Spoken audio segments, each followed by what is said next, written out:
जय हिंद बच्चों, कैसे हैं आप सब। आज हम कक्षा 8 के विज्ञान को पढ़ेंगे। विज्ञान की पाठ्य पुस्तक में पाठ 15 में है प्राकृतिक परिघटनाएं, नेचुरल फेनोमेनन। तो जो प्राकृतिक परिघटनाएं हैं वे हमारे आसपास घटित होते हैं, हम उसका अनुभव भी करते हैं। तो ये जो प्राकृतिक परिघटनाएं हैं ये क्या क्या हैं? तो ये जो तूफान है, चक्रवात है, तड़ित है, भूकंप है, ये सारी चीज़ों के बारे में आप सुने होंगे, परिचित होंगे। तो ये जो सारी घटनाएं हैं ये है प्राकृतिक परिघटनाएं।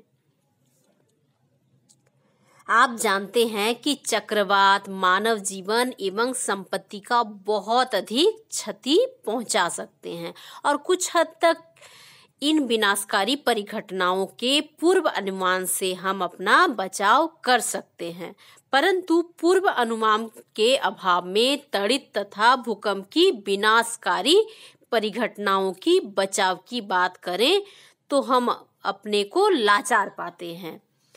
तो क्या होता है कि जब हमको इन जो प्राकृतिक परिघटनाएं हैं इसके बारे में पहले से जानकारी होती है तो हम उसका बचाव कर सकते हैं, लेकिन इसके बारे में यदि हमको पहले से अनुमान नहीं है तो हम बचाव भी नहीं कर सकते हैं।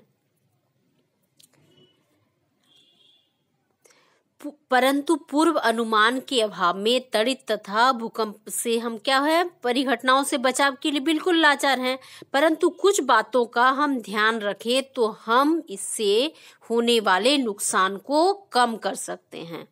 तो इसके लिए कुछ बातों का हमको ध्यान देना होगा जिससे ये जो प्राकृतिक विपदाएं हैं, प्राकृतिक परिघटनाएं हैं, इससे कुछ हद तक हम बच सकते हैं। तो पहला जो प्राकृतिक परिघटना है वो है तड़ित या लाइटनिंग। तो इसके बारे में हम जानने का प्रयास करेंगे। तो आपने देखा होगा कि जो विद्युत के तार हैं वे ढीले हो जाने पर विद्युत खंभे पर चिंगारियां निकलने लगती है। तो यह जो परिघटना है उस समय बहुत अधिक प्रबल हो जाती है जब तेज हवा चलने पर विद्युत तार हिलते डुलते हैं। सॉकेट के प्लग के ढीले होने पर भी क्या होता है, चिंगारी निकलते हुए देखा होगा। और वास्तव में तड़ित भी एक विशाल स्तर की विद्युत चिंगारी है। तो आपने विद्युत के खंभे से चिंगारी निकलते हुए देखा होगा जब विद्युत का तार थोड़ा ढीला हो जाता होगा, या फिर जो बोर्ड वगैरह है, बिजली के बोर्ड है, तो उसमें भी कभी कभी चिंगारियां निकलते हुए आपने देखा होगा अपने घर में या फिर कहीं पर आसपास। तो इसी तरह का ये जो चिंगारी निकल रहा है विद्युत उपकरणों से, तो ये जो तड़ित है तो इसी तरह का चिंगारी ही है, लेकिन ये विशाल स्तर पर है, उसी का बड़ा रूप है। हमारे पूर्वज तड़ित से डरते थे। उन्हें भ्रम था कि भगवान के क्रोध के कारण यह हुआ है, और वास्तव में बादलों के आवेश के जमा होने से तड़ित पैदा होती है। तो आप सोचेंगे कि ये तड़ित क्यों होती है? तो विद्युत तार के स्पार्क के कारण तड़ित ये चिंगारियां निकलती है, या फिर विद्युत के बोर्ड में तार वगैरह ढीला हो जाने से, इस कारण से सॉकेट के प्लग के ढीला हो जाने पर चिंगारी निकलती है। लेकिन ये जो आसमान से तड़ित दिखता है ये कैसे दिखता है? तो हमारे पूर्वजों को बहुत सारे ऐसी मान्यता थी कि भगवान के से डरो, क्योंकि उनके क्रोध के कारण क्या होता है, तड़ित होता है, विद्युत गिरता है। तो तड़ित को साधारण भाषा में हम लोग कहते हैं बिजली चमकना कहते हैं। तो वास्तव में जो बादलों में आवेश जमा हो जाता है तो उसी से तड़ित पैदा होता है। इसलिए हमें तड़ित से डरना नहीं चाहिए, बल्कि इन अघात चिंगारियों से बचाव के लिए कुछ सावधानियां बरतनी चाहिए। प्लास्टिक, कांच, कड़ा रबड़, एबोनाइट आदि पदार्थ इसी प्रकार का प्रभाव प्रदर्शित करते हैं। तो ये जो प्लास्टिक है, कांच है, कड़ा रबड़ है या फिर एबोनाइट है, तो ये ऐसे पदार्थ हैं जो इसका प्रभाव प्रदर्शित कर दिखाते हैं। यदि आप अंधेरे में ऊन या फिर नायलॉन के कपड़े पहने हुए हैं और उसको अंधेरे में बदल रहे हैं तो या फिर उतार रहे हैं तो आप चट चट की जो ध्वनि के साथ चिंगारी देख सकते हैं। अंधेरे में क्यों कहा जा रहा है? क्योंकि अंधेरे में क्या होता है, कोई भी जो चिंगारी है वो ज्यादा स्पष्ट दिखाई देता है। तो आपने यह भी देखा होगा कि आप ऊनी वस्त्र को उतारते हैं तो आपके शरीर के जो बाल रहते हैं वे खड़े हो जाते हैं। तो ऐसा आपने सभी ने अनुभव किया होगा। या फिर आप जब प्लास्टिक के चेयर में बैठते हैं तो क्या होता है, बहुत देर तक बैठे तो आपके शरीर के स्पर्श में जो प्लास्टिक का चेयर रहता है तो वो लगता है कि जैसे आपके शरीर के बाल को अपनी तरफ खींच रहा है। तो ये सारे अनुभव आप बच्चों ने जरूर किए होंगे। तो सन 1752 में अमेरिकी वैज्ञानिक बेंजामिन फ्रैंकलिन ने बतलाया कि तड़ित तथा आपके वस्त्रों से उत्पन्न जो चिंगारी है वो एक ही प्रकार की परिघटनाएं हैं। तो आपके जो कपड़ों से चिंगारी जैसा निकलता है या फिर जो तड़ित या बिजली का गिरना चमकना, ये क्या है, एक ही प्रकार का परिघटना है। ये किसने बताया था? बेंजामिन फ्रैंकलिन ने। इस तथ्य को साकार होने में लगभग 2000 वर्ष लगे। रगड़ने के बाद वस्तु जो है वो आवेशित हो जाता है और इसी कारण उसमें आकर्षण का गुण आ जाता है। तो किसी चीज से घर्षण होने से या फिर रगड़ होने से जो वस्तु है वो क्या होता है, उसमें चार्ज आ जाता है। आवेशित मतलब उसमें एक चार्ज आ जाता है और वो जो चार्ज है उसके कारण उसमें जो आकर्षण, किसी चीज को अपने तरफ खींचने का गुण भी आ जाता है। और इन आवेशों को विद्युत आवेश कहते हैं। और ये जो आवेशित हो जाता है, चार्ज आ जाता है, तो इसको कहते हैं विद्युत आवेश। ये विद्युत आवेश वस्तु से प्रभावित नहीं होते हैं, इसलिए इसे स्थिर विद्युत कहा जाता है। आइए विद्युत आवेशों को क्रियाकलाप के द्वारा समझने का हम प्रयास करते हैं। तो ये जो विद्युत के आवेश हैं इसको समझने के लिए कुछ क्रियाकलाप करेंगे। तो रबड़ द्वारा आवेश, चार्जिंग बाय रबिंग, ठीक है, रगड़ द्वारा, रगड़ने के द्वारा क्या है, चार्ज हो रहा है या आवेश उत्पन्न हो रहा है, तो चार्जिंग बाय रबिंग। तो क्रियाकलाप 1, पहला है कि प्लास्टिक की एक कंघी को अपने बालों पर रगड़िए। तो प्लास्टिक की कंघी जिससे आप अपने बालों को संवारने का काम करते हैं, तो उस प्लास्टिक की कंघी से क्या करेंगे, बालों को रगड़ेंगे। और ऐसा देखना होगा कि बाल आपके जो है वो तेल रहित हों और सूखे होने चाहिए। तो बाल सूखे होने चाहिए, तेल रहित होने चाहिए और प्लास्टिक की कंघी से आप बालों पर रगड़ मारेंगे, क्योंकि हमको देखना है रगड़ द्वारा आवेश हो रहा है कि नहीं। अब क्या करेंगे, इस कंघी को कागज के छोटे छोटे टुकड़ों के पास ले जाएंगे। छोटे छोटे कागज के टुकड़े रखेंगे और उसके पास ले जाएंगे उस प्लास्टिक की कंघी को जिसको आपने अपने बालों से रगड़ा था, घिसा था। क्या कागज के टुकड़े कंघी द्वारा आकर्षित होते हैं? तो इसको आप देखेंगे। तो आज ही आप इसको करके देखिए। और जब प्लास्टिक की कंघी को बालों पर रगड़ते हैं तो यह क्या हो जाता है, कुछ विद्युत आवेश प्राप्त कर लेती है।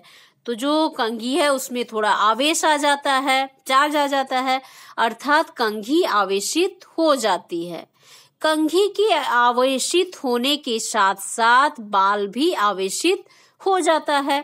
तो कंघी को जब बाल में घिसते हैं तो कंघी तो आवेशित होता है, साथ ही साथ जो आपके बाल है वो भी आवेशित हो जाते हैं। परंतु बाल तथा कंघी दोनों अलग अलग प्रकार के आवेशों से आवेशित होते हैं। तो कंघी और बाल दोनों ही आवेशित होते हैं, लेकिन दोनों में अलग अलग आवेश होता है और इसी कारण जो बाल कंघी की ओर आकर्षित होने लगते हैं। तो यदि अलग अलग आवेश होगा तो क्या होंगे, वे एक दूसरे को खींचेंगे, और यदि एक ही आवेश दोनों में होगा तो वे एक दूसरे को धकेलेंगे, पीछे की तरफ धकेलेंगे, मतलब दोनों एक दूसरे से दूर जाएंगे। लेकिन यदि अलग अलग आवेश होगा तो क्या होगा, दोनों एक दूसरे को खींचेंगे। और इसी कारण से जो आपके बाल है और कंघी वे आवेशित अलग अलग हैं, इसलिए वे एक दूसरे को आकर्षित करते हैं। अब एक क्रियाकलाप 2 है, सारणी 15.1, ये ठीक है। तो दी गई वस्तुओं तथा पदार्थ एकत्र कीजिए। जो पदार्थ यहाँ दिए गए हैं, वस्तुएं दी गई हैं, उसको आप एकत्र करेंगे।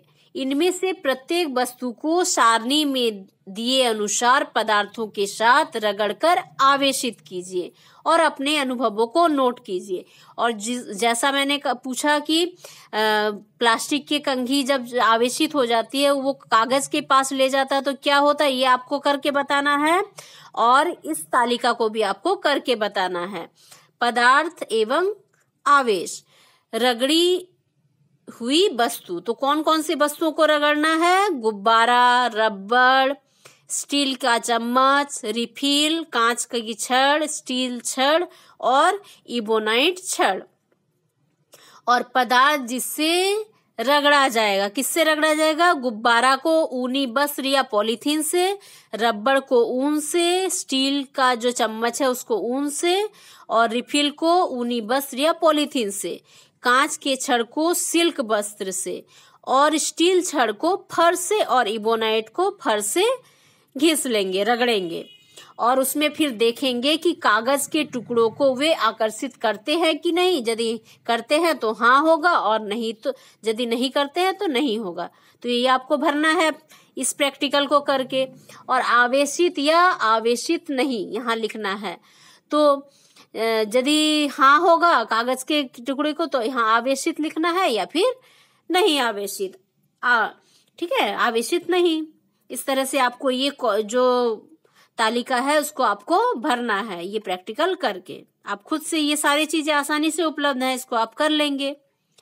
अब है आवेशों के प्रकार तथा इनकी अन्योन्य क्रिया, type of charges and there interaction. तो आवेशों के प्रकार तथा उनकी जो अन्योन्याश्रय क्रिया को दर्शाने वाले क्रियाकलाप हेतु कुछ वस्तुएं सारणी से चुनेंगे। जो ऊपर आपने सारणी देखा उसमें से कुछ वस्तुओं को आप चुन लेंगे। तो क्रियाकलाप 3 करते हैं। इसमें 2 गुब्बारा को फुलाएंगे, जैसे यहाँ गुब्बारा टंगा हुआ है ना, इस तरह से 2 गुब्बारों को फुला लेंगे। अब दोनों को धागे के सहारे लटका देंगे ताकि वे एक दूसरे को स्पर्श ना करें। और इस प्रकार लटकाएंगे कि ये अलग अलग रहे, एक दूसरे को स्पर्श ना करें। अब नेक्स्ट है कि दोनों गुब्बारों को एक ऊनी वस्त्र से रगड़कर छोड़ देंगे। तो दोनों को किससे रगड़ेंगे? ऊन के कपड़े से, जैसे आपका स्वेटर हो सकता है ऊन का कपड़ा। तो आप इससे देखेंगे कि इसमें क्या परिवर्तन हो रहा है। और इस क्रियाकलाप को आप रिफिल, जो आपके कलम के अंदर रिफिल लगी होती है, तो उस रिफिल की सहायता से भी दोहरा सकते हैं।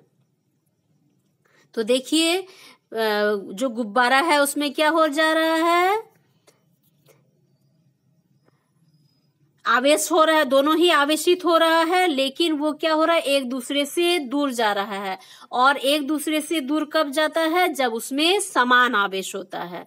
जब भी समान आवेश होगा तो वे एक दूसरे को प्रतिकर्षित करेंगे। और यदि अलग अलग आवेश होता तो वे एक दूसरे को आकर्षित करते। तो इसी प्रकार से रिफिल का भी प्रयोग करेंगे। तो क्रियाकलाप में क्या करेंगे? एक रिफिल को ऊनी वस्त्र से, ऊनी कपड़े से घिसेंगे, रगड़ेंगे और इस रिफिल को कांच के एक ग्लास में रखेंगे और दूसरी रिफिल को भी ऊनी वस्त्र से रगड़ेंगे और इस रिफिल को भी पहली जो आवेशित रिफिल है उसी के पास रखेंगे और देखेंगे कि इसमें क्या प्रभाव पड़ता है। जो दोनों रिफिल है वे एक दूसरे को आकर्षित करती है कि नहीं। इसके बाद क्या करेंगे? उस रिफिल को जिसको कांच के ग्लास में रखा था वहां और एक जो फुला हुआ गुब्बारा ले जाएंगे जो आवेशित किया हुआ है और फिर देखेंगे उसमें क्या हो रहा है। तो ये जो हमने 3 प्रयोग किए, गुब्बारों को आवेशित करके, फिर 2 रिफिल को आवेशित करके, फिर एक रिफिल और गुब्बारे को आवेशित किया हमने, तो ये जो अवलोकन हुआ उसमें क्या निष्कर्ष निकला? तो क्या होता है कि 2 आवेशित गुब्बारे एक दूसरे को प्रतिकर्षित करते हैं। प्रतिकर्षित कब करते हैं? जब उनमें समान आवेश हो, और समान आवेश है इसलिए वे एक दूसरे को पीछे ढकलते हैं, मतलब एक दूसरे से दूर हटते हैं। अब दूसरा है कि 2 आवेशित रिफिल एक दूसरे को प्रतिकर्षित करते हैं। क्यों प्रतिकर्षित करते हैं? क्योंकि दोनों में समान आवेश है। अब तीसरा है कि एक आवेशित गुब्बारा एवं एक आवेशित रिफिल को आकर्षित करता है, क्योंकि गुब्बारा और जो रिफिल है उसमें अलग अलग आवेश है, इसलिए दोनों एक दूसरे को आकर्षित करते हैं। अतः यह प्रमाणित करता है कि गुब्बारे पर आवेश रिफिल के आवेश से भिन्न है। मतलब गुब्बारे में जो आवेश है वो रिफिल के आवेश से अलग है, और इससे यह भी पता चलता है कि आवेश दो प्रकार के होते हैं। मतलब सब में एक जैसा आवेश नहीं होता। जैसे गुब्बारे और रिफिल दोनों आवेशित हैं, दोनों को पास लाया गया तो क्या हुआ, दोनों में आकर्षण हुआ, और आकर्षण हुआ मतलब क्या है कि दोनों में अलग अलग आवेश है। तो इससे क्या पता चलता है कि आवेश भी अलग अलग तरह के होते हैं। तो समान आवेश एक दूसरे को प्रतिकर्षित करते हैं, जबकि असमान आवेश एक दूसरे को आकर्षित करते हैं। और इन दो आवेशों में एक को घन आवेश तथा दूसरे को ऋण आवेश कहते हैं। एक को क्या कहते हैं, धन आवेश। धन आवेश मतलब प्लस चिन्ह, ठीक है, ये हो गया धनात्मक चिन्ह, और ऋणात्मक चिन्ह हो गया, ये हो गया ऋणात्मक चिन्ह। धन आवेश कब होता है, जब ये हो गया धन आवेश, और ऋण आवेश ये हो गया। अब है आवेशों का स्थानांतरण, ट्रांसफर ऑफ चार्ज। जो आवेश है उसका ट्रांसफर किस तरह से होता है, या फिर होता है कि नहीं होता है, तो क्रियाकलाप 4 में हम देखेंगे। तो इसके लिए क्या करेंगे, अचार का, जो अचार बनाने के लिए जो कांच की बोतल का उपयोग किया जाता है, वो खाली एक बोतल लेंगे, और उसका मुंह बड़ा होना चाहिए, बोतल का मुंह। अब क्या करेंगे, बोतल के मुंह से कुछ बड़ा गत्ते का एक टुकड़ा लेंगे, जो बोतल है उससे बड़ा एक गत्ते का, उसका जो ऊपर मुंह है उससे बड़ा गत्ते का टुकड़ा लेंगे। टुकड़े में एक, गत्ते के टुकड़े में एक छिद्र बना लेंगे। अब क्या करेंगे, धातु के एक पेपर क्लिप को खोलेंगे। जो धातु का पेपर का क्लिप होता है इस तरह का मुड़ा हुआ, तो उसको खोलेंगे। और क्या करेंगे, एल्युमिनियम की 2 पतली पत्ती को चित्र में दर्शाए अनुसार उन्हें पेपर क्लिप पर लटकाएंगे, और गत्ते के टुकड़े में पेपर क्लिप को इस प्रकार लगाएंगे कि यह गत्ते से लंबवत हो। लंबवत मतलब 90 डिग्री, सीधे नीचे तरफ। देखिए यहाँ क्या है, ये हो गया अचार बनाने वाले जो कांच का बोतल है, ये हो गया। इसके मुंह के ऊपर एक बड़ा सा गत्ता लेंगे, मतलब मुंह से पूरा अच्छे से ढक जाना चाहिए। अब क्या करेंगे, ये देखिए, ये जो पेपर, धातु का पेपर पिन है, उसको खोलकर इस तरह से मोड़ देंगे। अब यहाँ पर 2 एल्युमिनियम का पत्ती लगा देंगे। अब इसको आगे क्या करना है, ये बन गया आपका सरल विद्युतदर्शी, ठीक है, ये सरल विद्युतदर्शी बन गया। अब इसमें ये किस तरह से काम करता है, देखिए, रिफिल को आवेशित कर इसे पेपर क्लिप के सिरे से स्पर्श कराएंगे और देखेंगे। तो यहाँ चित्र में दिख रहा है जैसे कि एक रिफिल लेंगे और उसको आवेशित करेंगे, और ये जो पेपर क्लिप है उसमें टच कराएंगे, स्पर्श कराएंगे। और जब टच कराएंगे तो क्या होगा, देखेंगे कि क्या हो रहा है उसमें, क्या एल्युमिनियम की पत्तियों पर कोई प्रभाव पड़ता है, क्या ये एक दूसरे को आकर्षित करती हैं या फिर प्रतिकर्षित करती हैं। और अब पेपर क्लिप के सिरे से कुछ आवेशित वस्तुओं को स्पर्श कराएंगे। जो पेपर क्लिप का ऊपरी सिरा है उसमें जैसे रिफिल को स्पर्श कराया, उसी तरह से और भी कुछ चीजों को स्पर्श उसमें कराएंगे जो आवेशित हैं। तो जैसे आपने ऊपर तालिका में देखा था आवेशित चीजों का उसमें सारणी था, तो उसमें से किसी वस्तु को आप इसमें टच करा सकते हैं, स्पर्श करा सकते हैं। क्या हर बार एल्युमिनियम की पत्तियां समान प्रभाव दर्शाती हैं, और क्या इस उपकरण का उपयोग कर बताया जा सकता है कि कोई वस्तु आवेशित है या नहीं। तो क्या ये बता सकते हैं कि कोई वस्तु आवेशित है कि नहीं, या फिर क्या यह कह सकते हैं कि एल्युमिनियम की पत्तियां प्रत्येक आवेशित वस्तुओं को स्पर्श के पश्चात एक दूसरे को प्रतिकर्षित क्यों करती है। तो ये सारे चीजों का आपको निष्कर्ष निकालना है। तो इसका क्या है कि वास्तव में एल्युमिनियम की पत्तियां आवेशित रिफिल या अन्य आवेशित वस्तुओं पेपर क्लिप के माध्यम से आवेश प्राप्त करती है। तो पेपर क्लिप में जब हम आवेशित किए हुए रिफिल को और बाकी चीजों को इसमें स्पर्श कराते हैं तो इस पेपर क्लिप के माध्यम से ये जो एल्युमिनियम की पत्ती है ये भी आवेशित होती है, आवेश को वो प्राप्त करती है और समान आवेश प्राप्त कर ये पत्तियां एक दूसरे को प्रतिकर्षित करती है और फैल जाती है। तो रिफिल में क्या है, एक ही आवेश है और एक आवेश से जब इसमें टच कराया जाता है इस पेपर क्लिप पर तो यहाँ से जो आवेश ट्रांसफर होकर ये एल्युमिनियम की पत्ती में आता है तो ये एल्युमिनियम की पत्ती में यही रिफिल का आवेश आया, मतलब सेम आवेश आया, जिसके कारण क्या हो गया, दोनों में सेम आवेश है। तो दोनों में जब सेम आवेश है तो क्या होगा, वो एक दूसरे को प्रतिकर्षित करेगी, मतलब एक दूसरे से दूर जाएगी, इसलिए क्या होगा, जो एल्युमिनियम की पत्ती है वो फैल जाएगी। और इस युक्ति से यह भी पता लगता है कि कोई वस्तु आवेशित है या नहीं। तो इससे हम पता कर सकते हैं कि कोई वस्तु आवेशित हो रहा है या नहीं। इससे क्या होगा, यदि ये फैल जाएगा तो पता चलेगा कि जो ऊपर टच कराया जा रहा है जिस वस्तु को वो आवेशित है कि नहीं, और यदि नहीं फैलता है तो पता चल जाएगा कि वो आवेशित नहीं है। तो इस युक्ति को विद्युतदर्शी कहते हैं। इससे पता चलता है कि वो आवेशित हो रहा है कि नहीं इस यंत्र से। ठीक है, ये सरल विद्युतदर्शी यंत्र बन गया है। एल्युमिनियम पत्तियों की जगह स्वर्ण पत्तियों का भी उपयोग किया जा सकता। तो यहाँ जो एल्युमिनियम की पत्ती है तो इसके जगह पर आप सोने की पत्तियों का भी उपयोग कर सकते हैं। इस क्रियाकलाप से यह ज्ञात होता है कि विद्युत आवेश किसी आवेशित वस्तु से किसी अन्य अनावेशित वस्तु में चालक विद्युत द्वारा स्थानांतरित किया जा सकता है। तो इससे क्या पता चलता है कि जो विद्युत आवेश है वो किसी आवेशित वस्तु, जैसे रिफिल हो गया, बलून हो गया, या फिर कांच की कोई वस्तु हो गई, तो इससे क्या हो गया, जो ये आवेशित वस्तु है तो इससे आवेश क्या हो जा रहा है, जो आवेशित वस्तु जिसमें आवेश नहीं है वैसी वस्तुओं में क्या हो जा रहा है, चालक वस्तु द्वारा वो स्थानांतरित हो जा रहा है, उसमें ट्रांसफर हो जा रहा है आवेश, जैसा आपने इसमें देखा। तो अब देखते हैं कि क्या होता है भूसंपर्कन। तो भूसंपर्कन क्या होता है, अब पेपर क्लिप के सिरे को अपने हाथ से स्पर्श करेंगे। तो ये जो ऊपर आपने चित्र देखा जिसमें एक सेटिंग था कि अचार के बोतल में गत्ता लगाकर उसमें पेपर पिन लगाया गया था, एल्युमिनियम की पत्ती को जोड़ा गया था और ऊपर में जो पेपर पिन था उसमें अपने हाथ से टच करेंगे, हाथ से स्पर्श करेंगे।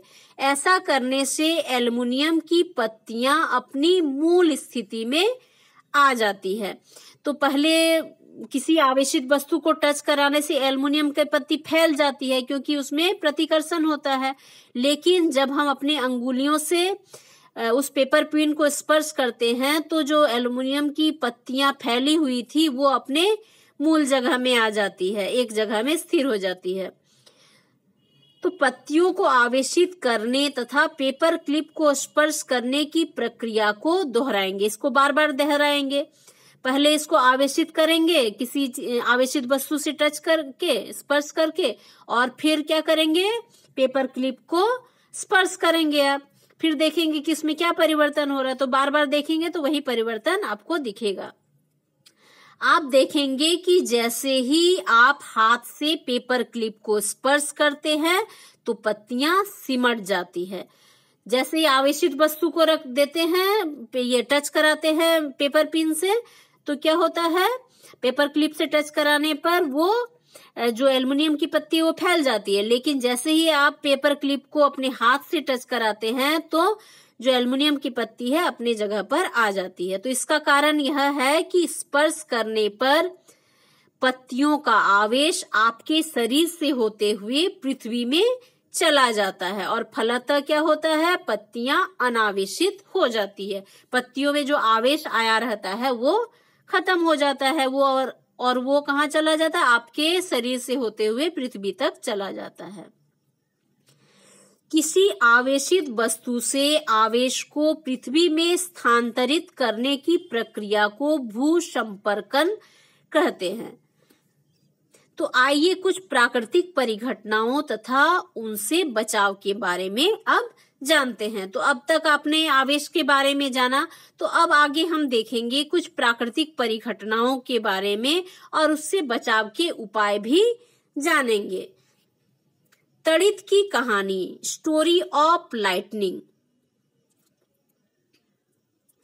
वैज्ञानिकों ने प्रयोगों द्वारा यह पाया है कि गरज वाले तूफानों के बनते समय वायु की धाराएं ऊपर की ओर जाती है और जल की बूंदें नीचे की ओर आती है, और इन तेज गतियों एवं उत्पन्न घर्षण के कारण बादलों में जो बर्फ कण और पानी की कुछ बूंदें होती है वे धनावेशित हो जाती हैं, एवं कुछ जो बड़ी बूंदें हैं वे ऋणावेशित। मतलब दो अलग अलग आवेश आ गए, धनावेश और ऋणावेश दोनों आ गए।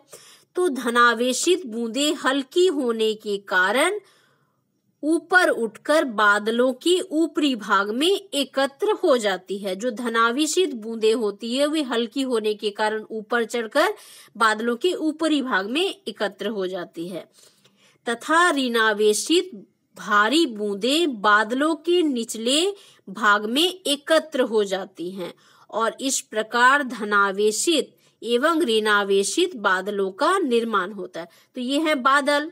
जो धनावेशित बूंदें हैं वे ऊपरी भाग में चले जाती हैं और जो ऋणावेशित बूंदें हैं वो निचले भाग में चल जाती है। तो इस तरह से धनावेशित एवं ऋणावेशित बादलों का निर्माण होता है।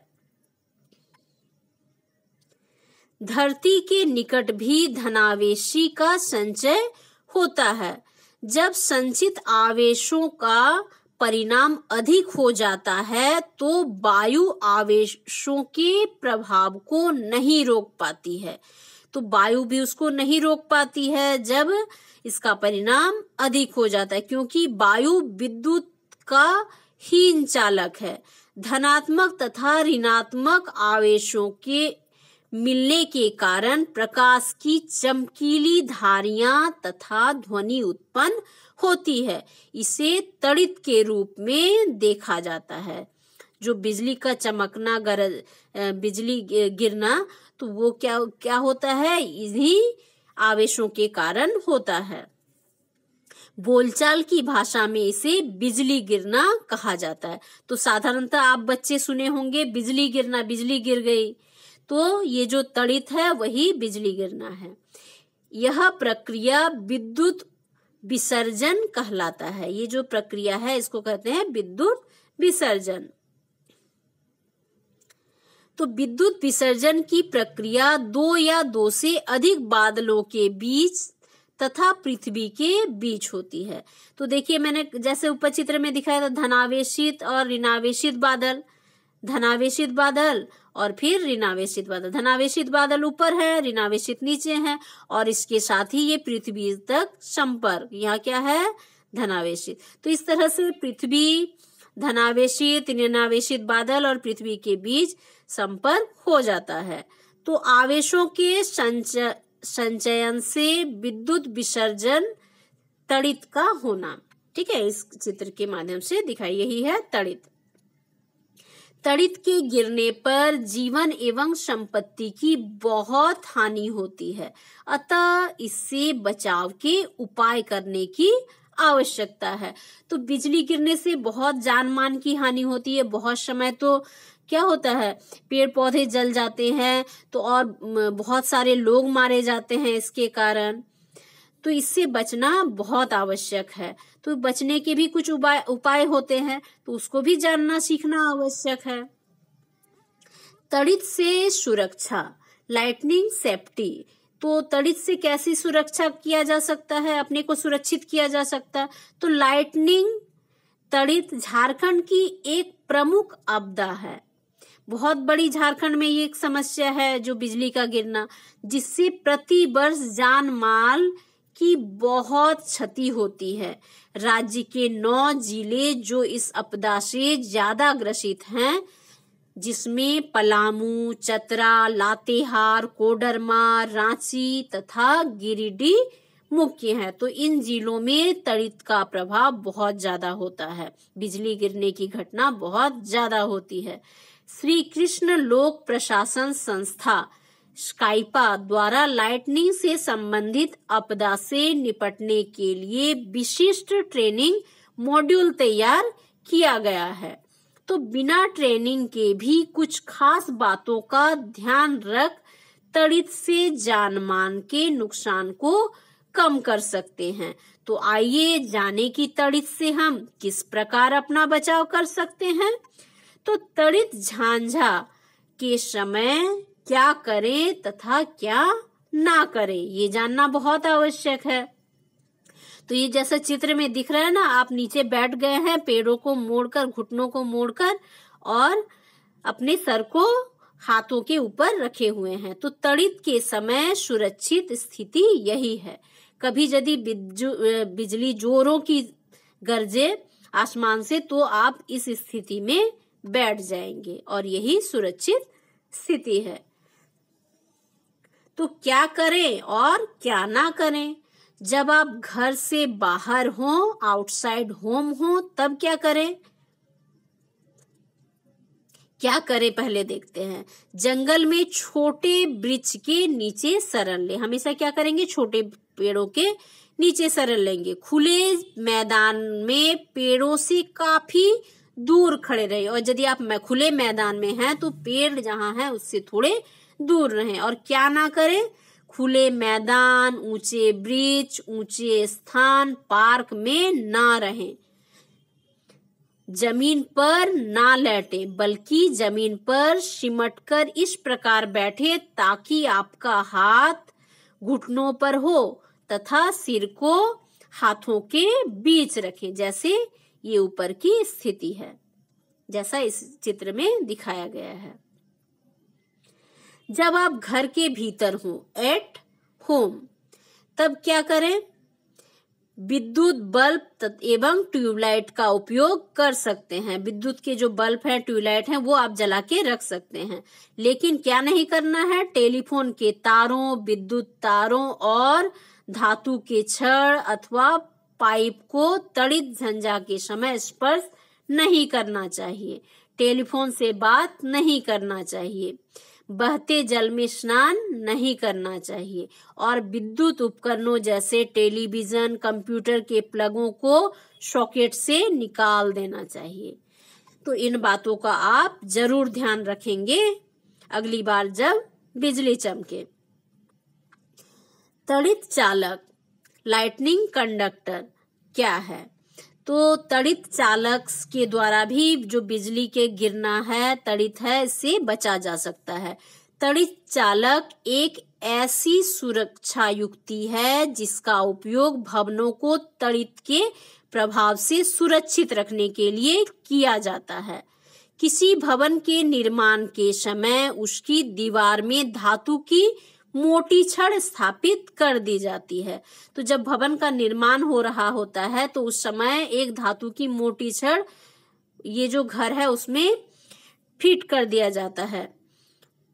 धातु की छड़ की लंबाई भवन की ऊंचाई से अधिक होती है। भवन जितनी ऊंची है उससे अधिक होनी चाहिए ये धातु की छड़ की लंबाई। छड़ की ऊपरी सिरा नुकीला तथा एवं त्रिशूल के आकार का होता है। तो जो सबसे ऊपरी सिरा होता है ये जो धातु की छड़ का, तो उसका ऊपरी सिरा ये जैसे चित्र में दिख रहा है इस तरह का नुकीला होना चाहिए या फिर त्रिशूल के आकार का होना चाहिए। तो इस तरह का आकार का हो सकता है और इसकी जो लंबाई है वो आपके घर की जो ऊंचाई है उससे अधिक होनी चाहिए।